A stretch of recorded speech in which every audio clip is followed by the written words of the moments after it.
আলহামদুলিল্লাহ এখন আছি খাগড়াছড়ি দিঘিনালায় আমরা একটা হোটেলে আছি। এই হোটেলে নাস্তা করতেছি। নাস্তা করে এখান থেকে আমরা যাব সাজেকের উদ্দেশ্যে, গাড়িতে চাঁদের গাড়ি করে সাজেকে যাব। দেখেন আমরা মামু বাগিনা একসাথে আছি। আমার বাগিনা আহাত এই যে খাবার সামনে করে বসে আছে।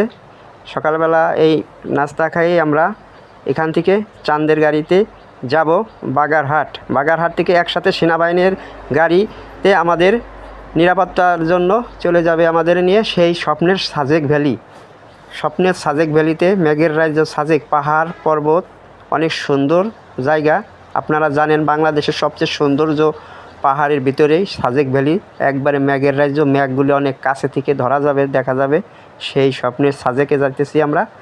তাই আমরা একটা হোটেলে ছিলাম রাত্রে আইসা। আমরা ফরিদপুর থেকে আইছি এই খাগড়াছড়ি এই দিঘিনালাতে।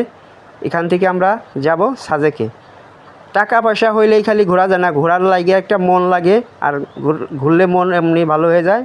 ভালো থাকবেন সবাই। ভিডিওটি ভালো লাগলে লাইক কমেন্ট শেয়ার করে দেবেন, অন্যকে দেখার সুযোগ করে দেবেন। ধন্যবাদ।